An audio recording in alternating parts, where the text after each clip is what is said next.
Sir నమస్కారం. శ్రీమాత్రే నమః. సార్ అజంతా ఎల్లోరా, రామప్ప టెంపుల్ వీటిపైన శృంగార బొమ్మల్ని వాటిని ఎందుకు పెట్టారు అసలు? అయ్యా మీకు దండం, నన్ను ఎందుకంటే ఇట్టని అడుగుతారు. మంచి క్వశ్చన్ అడిగారు, చెప్తానండి దీనికి. ఒకానొక సమయంలో మీరు ఇప్పుడంటే ఇంత ఓపెన్గా మాట్లాడుకుంటున్నారు. అవును, తండ్రి కొడుకు ఫ్రెండ్స్ చాలా ఈజీగా మాట్లాడుకుంటున్నాం. అవును, ఇవాళ రేపు పౌర్న్ మూవీస్ అని నాలెడ్జ్ చాలా ఈజీగా వస్తుంది, చాలా అంటే చాలా వివరిగా దొరికిపోతుంది. అవును. ఇక్కడ నుంచి ఒక 100 సంవత్సరాలు వెనక్కి వెళ్ళండి ఒకసారి. అప్పుడు ఎలా ఉండేది? అవును అంటే చెప్తున్నాను. అంటే ఇంకొక 1000 సంవత్సరాలు వెనక్కి వెళ్తే పరిస్థితి ఏంటి అసలు? అసలు మాట్లాడుకునేవాడా మనిషి? కాదు. మీకు ఈ విశ్వంలో ప్రతి జీవికి మనం దానికి చెప్పక్కర్లా, నేర్పించక్కర్లా, అవును, ఆటోమేటిక్గా వచ్చేస్తుంది. కానీ మనిషికి చెప్పాలి, తెలుసా మీకు? మనిషిని కనుక అసలు స్త్రీ అనే దాన్ని చూపించకుండా మీరు కనుక పెంచితే, మొత్తం పురుషుల మధ్యలోనే పెంచి అసలు అటువంటి మాట కానీ అటువంటి శిల్పం కానీ ఏమీ చూపించకుండా పెంచితే ఆ వ్యక్తికి తెలియదు. తెలుసా మీకు ఆ సంగతి? తెలుసా? అసలు తెలియదు. కానీ వేరే జీవులకు తెలుసు. ఏవి? పక్షులకి, జంతువులు అన్నిటికీ తెలుసు. పక్షికి గుడ్డు పెట్టకముందే ఒక గుడ్డుని పెట్టాలి అంటే దానికంటూ ఒక నెస్ట్ ఉండాలి, అంటే ఇది ఒక చక్కటి గూడు ఉండాలని చెప్పి దానికి తెలుసుకొని, గూడు ఎవరూ చెప్పకుండానే, ఎవరూ నేర్పించకుండానే అది గూడు కట్టేస్తుంది, ఎక్కడ నేర్చుకోకుండానే. అవును సార్. కట్టేసి అది గుడ్డు పెడితే అది పెళ్ళైన తర్వాత ఎంత స్పేస్ కావాలో అంత స్పేస్ పర్ఫెక్ట్గా ఎలా కట్టగలుగుతుంది? విశ్వంలో ఏంటంటే మిగతా జంతువులన్నిటికీ కూడా, మిగతా జీవరాశులన్నిటికీ కూడా ఇన్బిల్ట్గా ఇచ్చేసాడు కొన్ని. కానీ మనిషికి మాత్రం ఏం చేశాడంటే స్పెసిఫిక్గా కొన్ని తెలుసుకుంటే కానీ రావు కొన్ని. ఓకే. బుద్ధుడి పరిస్థితి అదే కదండి.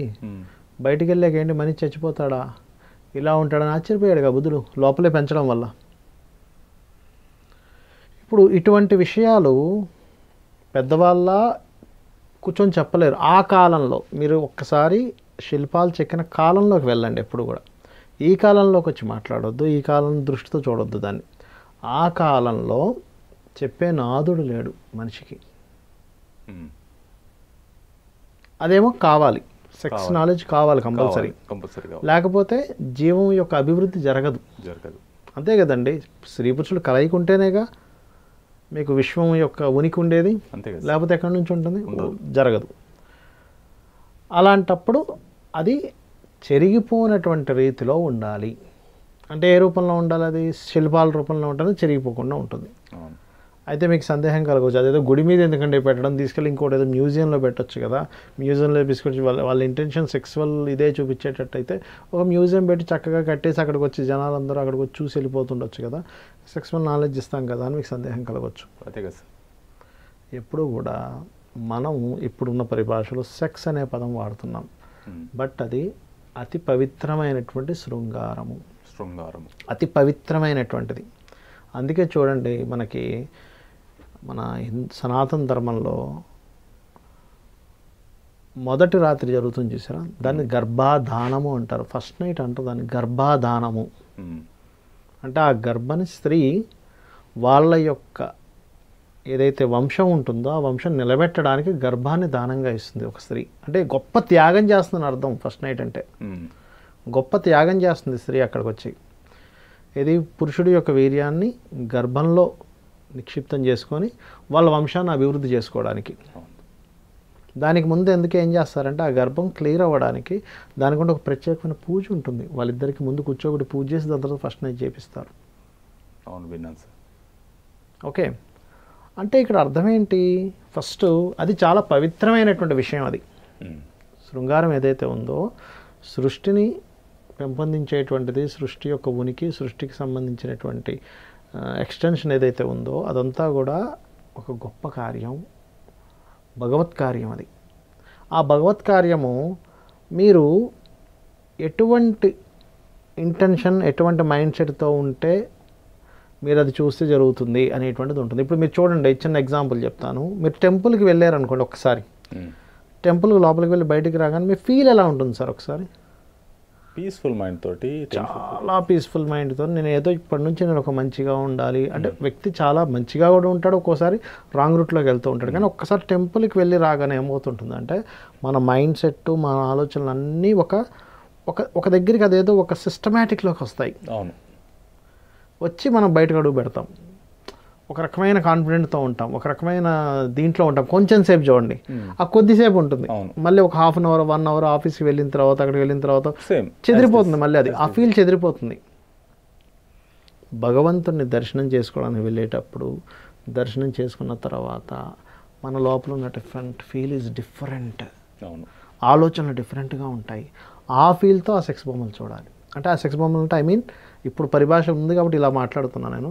ఆ శృంగారానికి సంబంధించినటువంటిది, విశ్వం యొక్క ఉనికిని కాపాడేటువంటిది, విశ్వం యొక్క ఏదైతే ఉంటుందో ఈ విశ్వం అంటే ఎక్స్టెన్షన్ అవ్వడానికి అనేది అన్నిటికీ కూడా మూలం దాన్ని చూడగలగాలి. అంటే భక్తి మార్గంలో చూడగలగాలి. వేరుగా పెడితే అది సెక్స్ అయిపోతుందిగా, అది విచ్చలవిడి శృంగారం గురించే చెప్పినట్టు అవుతుంది. కానీ ఇక్కడ ఇది భక్తి, ఇది భగవత్ సంబంధించిన విషయం అనేటువంటిది ఎలా తెలుస్తుందండి? తెలియదు, అంతే కదా. భగవత్ కార్యం కాబట్టి అది భగవత్ కార్యం కాబట్టి ఆ కాలంలో, ఈ కాలంలో కాదు, ఆ కాలంలో ఎవరు చెప్పే నాదుడు లేడు కాబట్టి, ఇంత బాగా మాట్లాడుకునే ఇది లేదు కాబట్టి వాళ్ళు ఎక్కడ పెడితే వాటిని ఆ కోణంలో చూస్తారు. మీకు ఇందాక చెప్పిన ఉదాహరణ, బయటకు వస్తే ఎలా ఉందండి, ఏదైనా టెంపుల్కి వెళ్ళి బయటకు రాగానే ఎలా ఉంటుందంటే మీరేమన్నారు, ఒక రకంగా ఉంటుందండి అన్నారు కదా.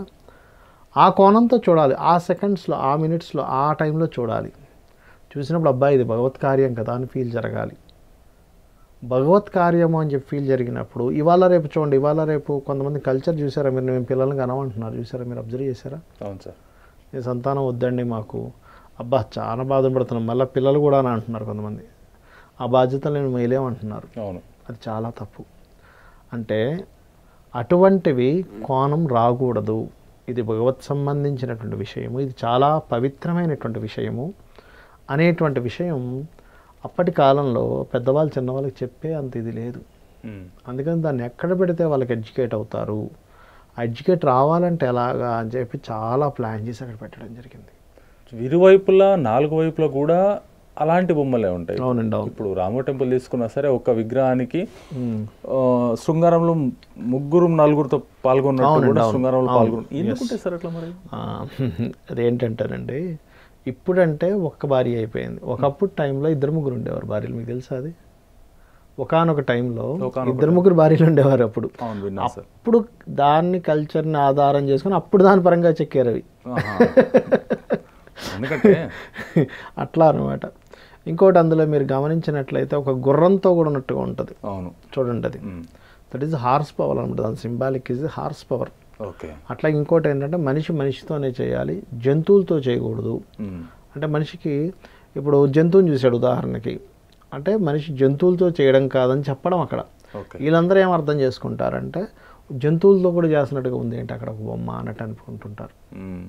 అదేంటంటే అక్కడ మనకి సాంస్క్రిట్లో కొన్ని ఉంటాయి, కొన్ని అంటే వాటిని పూర్తిగా మనం దాన్ని అర్థం చేసుకున్నట్లయితే మీరు ఎప్పుడు కూడా ఏంటంటే ఆ కాలంలోకి వెళ్ళి అర్థం చేసుకోవాలి, ఆ కాలంలో ఉన్నటువంటి స్థితిగతులు ఏంటని అర్థం చేసుకోవాలి, అది ఎంత పవిత్రమైనటువంటి విషయం అనేటువంటిది అర్థం చేసుకోవాలి.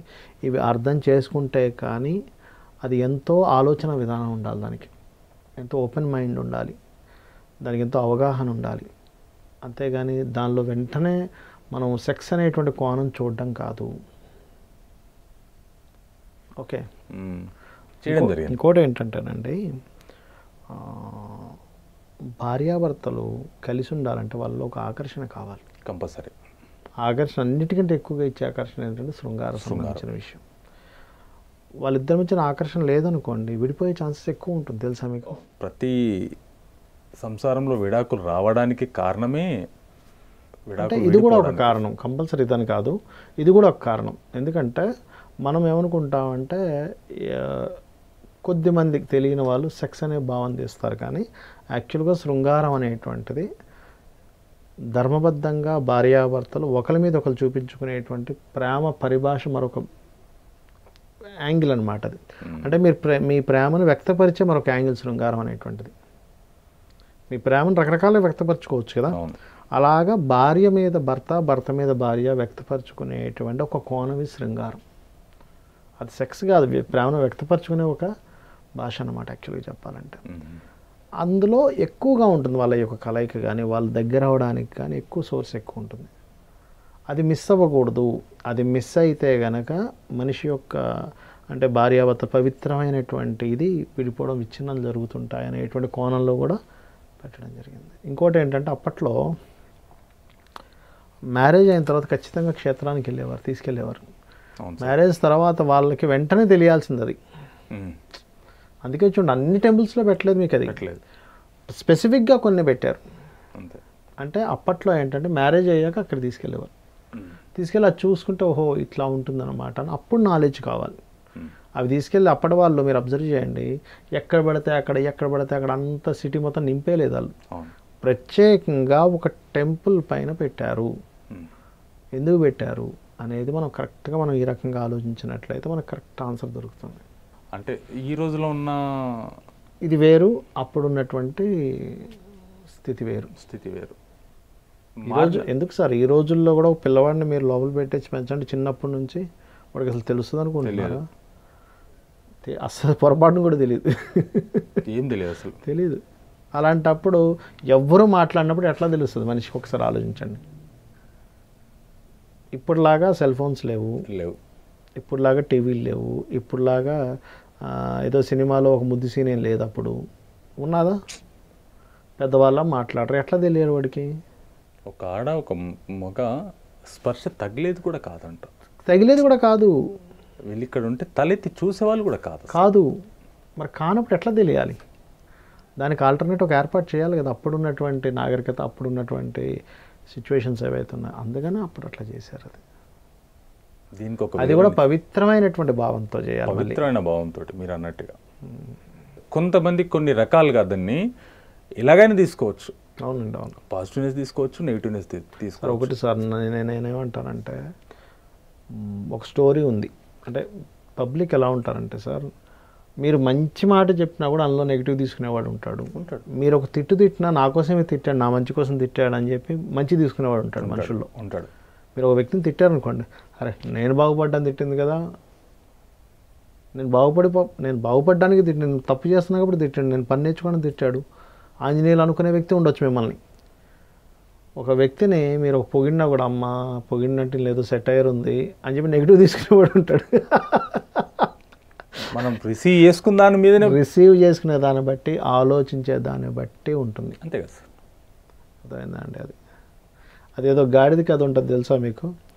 ఒక భార్యాభర్తలు భార్యను ఎక్కించుకొని గాడిదని నడుచుకొని వెళ్తుంటాడు. జనాలు అందరూ ఏమంటారంటే ఏంది అసలు భార్యని మరీ అంత గారాబం చేస్తున్నాడు, ఇంకా అయిపోయింది వీడు, భార్య మామూలుగా ఉండదు వీడికి అని మాట్లాడుకుంటుంటారు. ఇదేంటే ఇట్లా మాట్లాడుకుంటుంటారని వీడు ఎక్కుతాడు, భార్యని నడిపిస్తుంటాడు. వీడు దున్నపోతులాగా ఉన్నాడు, గాడి మీద వీడెక్కాడు, భార్యని నడిపిస్తున్నాడు, వీడికి ఈ మాత్రం తలకాయ లేదా, భార్యని కూడా నడిపిస్తాడని మాట్లాడుకుంటారు. ఈ తలకాయ నొప్పి ఎందుకని ఇద్దరు ఎక్కి కూర్చుంటారు గాడిద మీద. జనాలందరూ ఏమనుకుంటారు, గాడిదల్లాగా ఉన్నారు, దాది మోస్తుందా చచ్చిపోద్దా, వీళ్ళిద్దరు ఎక్కుతారా దాని మీద అని అనుకుంటారు. ఈ తలకాయ నొప్పి అంత ఎందుకని ఇద్దరు నడుస్తూ గాడిదని నడిపించుకుంటారు. గాడిద ఉండి కూడా వీళ్ళు ఉపయోగించుకోవడం రాదనుకుంటారు. అంటే ఏంటి, వాళ్ళు ఏం చేసినా జనాలు విమర్శించడం మాత్రం కంపల్సరీ, ఏదో విధంగా విమర్శిస్తారు అట్లా. అంతే కదా సార్. కాబట్టి ఏంటంటే జనాల్ని పట్టించుకోకూడదు, మనం ధర్మంగా మన పనులు మనం చేసుకుంటూ పోతుండాలి. 100 మందిలో ఇద్దరన్నా పాజిటివ్ తీసుకున్నారా లేదా, మనం చేసే కార్యం ఒకరు ఉపయోగపడుతుందా లేదా తీసుకోవాలి. చాలా ధన్యవాదాలు. శ్రీమాత్రే నమః.